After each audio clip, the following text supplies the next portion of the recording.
नया रास्ता भाग 20। अंतिम वर्ष की परीक्षा देने के लिए मीनू ने कठिन परिश्रम किया। पूरे वर्ष लगन व उत्साहपूर्वक उसने पढ़ाई की।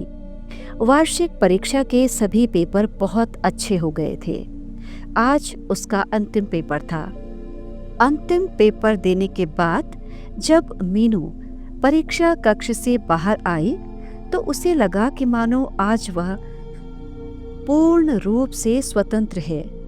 अब वह परितंत्र पक्षी की तरह पिंजरे में बंद होकर नहीं रहेगी, वरन स्वतंत्र पक्षी की तरह खुले गगन में विहार कर सकेगी। आज उसकी सभी सखियों का अंतिम पेपर था, इसलिए सभी प्रसन्न नजर आ रही थी। यद्यपि रात दिन जागने के कारण सभी थके हुए थे, परंतु थकान भरे चेहरों पर भी प्रसन्नता की झलक थी। मीनू परीक्षा कक्ष के बाहर खड़ी अपनी सखी माया की प्रतीक्षा कर रही थी कि इतने में सामने वाले कक्ष से वह आती दिखाई दी। माया के चेहरे पर भी प्रसन्नता के भाव स्पष्ट दृष्टिगोचर हो रहे थे। मीनू का हाथ पकड़ते हुए माया आगे चल दी और मीनू से बोली, मीनू, पढ़ते पढ़ते बहुत थक गए हैं, चलो आज पिक्चर देखने चलते हैं। पिक्चर? वैसे मैं सोच रही थी कि आज नीलिमा के पास चली जाती। अरे नीलिमा के पास कल चली जाना, आज पिक्चर चलते हैं। ठीक है, आज पिक्चर ही चलते हैं। बहुत दिनों से कोई पिक्चर देखी भी नहीं है। मीनू ने माया की बात का समर्थन करते हुए कहा। मीनू, तुम अपने घर मीरापुर कब वापस जा रही हो? माया ने पूछा। 2 दिन बाद, मीनू ने उत्तर दिया। माया, मैंने अपनी माँ को पत्र में लिख दिया था कि मैं परीक्षा समाप्त होने के 2 दिन बाद मीरापुर आऊंगी, क्योंकि एक दिन नीलिमा के पास मिलने के लिए जाना है और दूसरे दिन घर के लिए कुछ सामान खरीदना है। अच्छा है मीनू, हम 2 दिन और साथ रह सकेंगे, फिर तो हम अलग अलग हो ही जाएंगे। न जाने फिर कब मिलना होगा। ये कहते हुए माया के चेहरे पर उदासी का भाव उभर आया। बातें करते करते वे हॉस्टल अपने कमरे तक आ पहुंची। उन्होंने निश्चय किया कि पिक्चर 3 बजे वाली शो में ही देखी जानी चाहिए, जिससे कि हॉस्टल लौटने में रात्रि न हो जाए। दोनों ही रात्रि में जागी हुई थी। पिछली रात तो सारी रात बैठकर पढ़ी थी। कमरे में जाकर जैसे ही वे पलंग पर बैठी तो उनका दिल हुआ कि कुछ समय के लिए सो जाएं। आंखों में नींद भर रही थी। थकान के कारण बदन टूट रहा था। मीनू को पलंग पर लेटते ही थोड़ी सी झपकी लगी तो माया ने उसे यह कहकर उठा दिया, मीनू, पिक्चर का समय हो रहा है, उठकर तैयार हो जाओ। लेटने से शरीर में और भारीपन आ गया था। उसका दिल नहीं चाह रहा था कि वह बिस्तर से उठे, परंतु माया के आग्रह पर उसे उठना ही पड़ा। दोनों तैयार होकर पिक्चर देखने चल दी। सिनेमा घर में उन्होंने देखा कि उनके कुछ और सहपाठी भी पिक्चर देखने आए थे। आज सभी अपने को स्वतंत्र अनुभव कर रहे थे। पिक्चर समाप्त होने पर उन दोनों ने विचार किया कि आज खाना भी बाहर किसी होटल में ही खाना चाहिए। हॉस्टल के भोजनालय में तो रोज ही खाते हैं। उन दोनों ने एक हॉस्टल में रात्रि का भोजन लिया। बाद में अपने हॉस्टल की ओर चल दी। अब वे दोनों प्रसन्न थी कि उन्हें वापस अपने कमरे में पहुंचने पर पढ़ाई नहीं करनी है। आज वे आराम की नींद सोएंगी। जैसे ही मीनू ने अपने कमरे का ताला खोलने के लिए पर्स से ताली निकाली, सामने से नीलिमा व सुरेंद्र जी आते दिखाई दिए। नीलिमा को देखकर मीनू के चेहरे पर प्रसन्नता बिखर गई। मीनू ने नीलिमा को कुर्सी पर बैठाया और बोली, नीलिमा, आज तुम्हारे घर आने की सोच रही थी, परंतु आज हमारा पिक्चर का प्रोग्राम बन गया। अब मैं कल जरूर आती तुम्हारे घर। मीनू, मैं तो पहले ही तुम्हारे पास आ गई होती, परंतु इसलिए नहीं आई क्योंकि मेरे आने पर तुम्हारी पढ़ाई में विघ्न पड़ता। वैसे मैं यहाँ बहुत देर से तुम्हारी प्रतीक्षा कर रही थी। सुरेंद्र जी को कुछ उदास देकर मीनू से रहा न गया। वह नीलिमा से पूछी बैठी, नीलिमा, आज तुम लोग कुछ उदास लग रहे हो, क्या बात है? स्वास्थ्य तो ठीक है ना सबका? ये सुनकर नीलिमा की उदासी कुछ और बढ़ गई। वह उदास स्वर में बोली, मीनू, 3 दिन पहले अमित की कार का एक्सीडेंट हो गया है। इस समय अमित की हालत बहुत नाजुक है। यह बात सुनकर मीनू चौंकी और बोली, क्यों, कैसे हो गया एक्सीडेंट? कार के ब्रेक फेल हो गए थे, कार पेड़ से जा टकराई। कहाँ कहाँ चोट आई है? हाथ पैरों की हड्डियां तो चकनाचूर हो गई हैं और भी पूरे शरीर पर ही चोट लगी है। नीलिमा की ये बात सुनकर मीनू उदास हो गई। तभी नीलिमा बोल पड़ी, मीनू, अमित भैया तुम्हें याद कर रहे थे। यदि तुम उचित समझो तो थोड़ी देर के लिए उनसे मिल आना।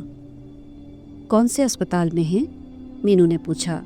मेडिकल कॉलेज में भर्ती हैं। ठीक है, कल सुबह मैं जाकर मिल आऊंगी।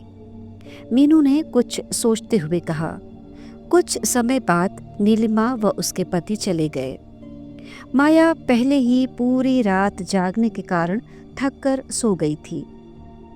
उन दोनों के जाने के बाद मीनू ने भी कोशिश की कि वह भी सो जाए, परंतु उसकी आंखों में नींद कहाँ। 4 महीने पहले तक मीनू के हृदय में अमित के लिए घृणा ही घृणा थी, परंतु अब उसे न जाने क्या हो गया था।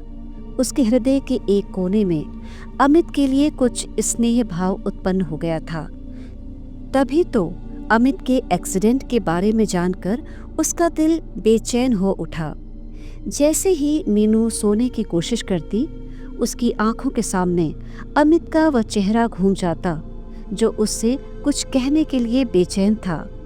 उसके वे नेत्र जो अपनी मूक भाषा में कहना चाहते थे कि वह निर्दोष है। रात भर मीनू इसी तरह बेचैनी में करवटें बदलती रही।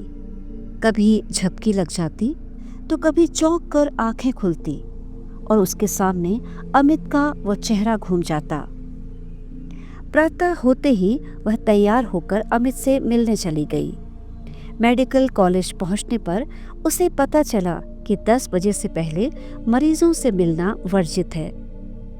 तभी उसकी नज़र अपनी कलाई घड़ी पर गई। उस समय 9 ही बजे थे। 1 घंटे का समय कहाँ व्यतीत करे, उसकी समझ में ही नहीं आ रहा था। तभी उसने एक पत्रिका खरीदी और पास में पड़ी एक बेंच पर बैठकर पढ़ने लगी। हर 10 मिनट के बाद उसकी नज़र घड़ी पर चली जाती। एक एक पल काटना कठिन हो रहा था। जैसे ही घड़ी ने 10 बजाए, मीनू वहां से उठ खड़ी हुई और अमित के कमरे की ओर चल दी। उसने धीरे से दरवाज़ा खोलकर कमरे में प्रवेश किया। उस समय अमित अकेला पलंग पर लेटा था। मीनू को देखकर अमित के उदास मुरझाए चेहरे पर प्रसन्नता की एक लहर दिखाई दी। मीनू पास में पड़े स्टूल पर बैठ गई। कुछ क्षण तक वह चुपचाप बैठी रही। उसकी समझ में नहीं आ रहा था वह किस तरह से बात करनी शुरू करे। तभी मीनू के मुंह से ये शब्द निकले, अब आपकी तबीयत कैसी है? ठीक नहीं है, अमित ने बहुत दबी आवाज में कहा। यह सब कैसे हो गया? मीनू ने पूछा। मैंने जो पाप किए थे उनका फल मिला है मुझे। ये कैसी बात करते हैं आप? मीनू ने अमित को चुप करते हुए कहा। नहीं मीनू, मैंने तुम्हारी भावनाओं को ठेस पहुंचाई। अपनी नासमझी के कारण तुम्हें बहुत परेशान किया। मीनू, मैं जानता हूँ तुम्हारे दिल में मेरे लिए बहुत घृणा है। मैंने कई बार कोशिश की कि तुमसे सारी बातें स्पष्ट कर दूं, परंतु दुर्भाग्यवश ऐसा मौका ही कहाँ मिला। अभी आपकी तबीयत ठीक नहीं है, आप आराम कीजिए। मीनू उसे चुप कराने की कोशिश करती, परंतु अमित जैसे उसे सब कुछ बताने के लिए बेचैन था। नहीं मीनू, आज मुझे बहुत दिनों बाद तुमसे बातें करने का अवसर मिला है। न जाने फिर कभी ऐसा अवसर मिले या ना मिले, इसलिए मैं अपने दिल की सारी बातें आज तुम्हें बता देना चाहता हूँ। मीनू, जिस दिन मैंने तुम्हें पहली बार देखा तो मुझे लगा तुम ही मेरे अरमानों की मंजिल हो। मैं तुम्हें हमेशा के लिए पा लेना चाहता था, परंतु वापस मेरठ आने पर परिस्थितियों ने कुछ ऐसा मोड़ लिया कि मैं एक ऐसे भंवर में फंस गया जिससे आज तक नहीं निकल पाया हूँ। जब तुम्हें देखकर हम घर पहुँचे तो देखा मेरठ के एक बहुत प्रतिष्ठित व धनी व्यक्ति अपनी लड़की का रिश्ता लेकर आए हुए थे। मैं नहीं चाहता था कि उस लड़की से मेरी शादी हो, परंतु मैं अपने माता पिता के सामने बोल न सका। शायद यही मेरी सबसे बड़ी भूल थी। उसके साथ मेरा रिश्ता तो हो गया, परंतु शादी न हो सकी। ईश्वर ने इसमें भी कुछ भलाई ही की है। जब से मेरा रिश्ता टूटा, मैंने कोई और लड़की देखने का प्रयास ही नहीं किया। यद्यपि मेरे माता पिता इस बात से बहुत दुखी हैं। एक बार मैंने तुम्हें अपनी जीवन संगिनी मान लिया था, इसलिए आज तक तुम्हारी प्रतीक्षा करता रहा। नीलिमा भाभी से मुझे पता चला कि तुमने इस रिश्ते की नामंजूरी से दुखी होकर वकालत पढ़ने का व अपने पांव पर खड़े होने का फैसला किया है। मैं नहीं चाहता था कि तुम्हारी पढ़ाई बीच में ही छूटे, इसलिए मैंने अभी तक तुमसे कुछ कहने का साहस नहीं किया था। आज जब तुम वकालत पूरी कर चुकी हो, तुमसे कुछ कहने का समय आया था, परंतु अब विधाता ने मुझे तुम्हारे योग्य नहीं छोड़ा है। अमित को रोता देखकर वह उसकी बातों से भाव विभोर होकर मीनू के नेत्रों में भी आंसू आ गए। अमित ने अपने ऊपर नियंत्रण रखकर फिर बोलना शुरू किया। मीनू, मैंने तुम्हें यहाँ इसलिए बुलाया था कि एक बार मैं तुम्हें अपने दिल की बात बता दूं, जिससे तुम मेरे अपराध को क्षमा कर सको। वैसे मेरे अपराध की सज़ा मुझे ईश्वर ने दे दी है। अब मैं चाहता हूँ कि तुम मुझे क्षमा कर दो। ये बात करते करते अमित के नेत्रों में जल उमड़ पड़ा। अमित के नेत्रों में आंसू देखकर मीनू का भी दिल भर आया। वह भाव विभोर होकर बोली, अमित, भाग्य ने हमारे साथ धोखा किया है। इसमें तुम्हारा भी कोई दोष नहीं है। और जहाँ तक क्षमा करने की बात है, जब तुमने कोई अपराध ही नहीं किया तो क्षमा किस बात की। मीनू, मैं इस समय मृत्यु शैया पर पड़ा हूँ। न जाने कितने दिन की जिंदगी और है, परंतु जब तक मुझे क्षमा नहीं करोगी, तब तक मैं चैन से मर भी नहीं सकूंगा। ये शब्द मीनू के हृदय को बेचैन कर गए। वह बोली, नहीं अमित, ऐसा ना कहो। तुम्हें कुछ नहीं होगा। ईश्वर की कृपा से तुम ठीक हो जाओगे। तभी अमित ने गहरी सांस ली और उदास स्वर में बोला, यदि मैं ठीक हो भी जाऊंगा तो भी पूर्ण रूप से ठीक नहीं हो सकूंगा। देखो, दोनों हाथों और दोनों पैरों पर प्लास्टर चढ़ा है। हाथों और पैरों की हड्डियां चूर चूर हो गई हैं। इस दशा में मैं पूरी तरह स्वस्थ हो सकता हूँ? तभी अमित की माता ने कमरे में प्रवेश किया। मीनू को उन्होंने 3 वर्ष बाद देखा था, इसलिए वह पूरी तरह पहचान न सकी। उन्हें आभास हो रहा था कि वह उस लड़की को पहले भी कहीं देख चुकी हैं। तभी मीनू ने उन्हें नमस्कार किया और अमित ने मीनू का यह कहते हुए परिचय कराया, मम्मी, ये मीरापुर वाली मीनू है। अच्छा, मीनू? माँ ने उसे पहचानते हुए कहा, बेटी, आजकल क्या तुम मेरठ में ही रह रही हो? हाँ आंटी, मैं यहाँ वकालत पढ़ रही हूँ। वैसे अब 3रे वर्ष की परीक्षा दे चुकी हूँ। परीक्षा फल आना रह गया है। बेटी, मेरे अमित पर तो न जाने कौन सी घड़ी आई है जो उसकी ये हालत हो गई है। कहते कहते उनकी आंखों में आंसू आ गए। आंटी, आप चिंता न करें, अमित बिल्कुल ठीक हो जाएंगे। ये कहकर मीनू अपने स्टूल से उठ गई। अमित को इस हालत में देखकर मीनू के हृदय में उसके प्रति प्यार और दया की भावना उमड़ पड़ी। उसका मन हुआ काश वह कुछ समय अमित के पास रहकर उसकी सेवा कर सकती। आज मीनू को आभास हो रहा था कि अमित का और उसका न जाने कितना पुराना रिश्ता है, परंतु क्या उसका यहाँ रहना उचित होगा इस समय? अनेक विचार उसके मस्तिष्क में घूमने लगे। अंत में उसने चलने का ही निर्णय लिया।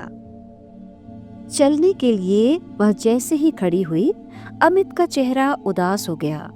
शायद वह भी यही कहना चाहता था कि मीनू कुछ समय के लिए उसके पास बैठती, परंतु उसके अंदर इतना साहस कहाँ था कि वह उसे अपने पास बैठने के लिए कहता। अमित के उदास नेत्रों के वे भाव मीनू के हृदय में उतर गए। अब मीनू वहां और न ठहर सकी।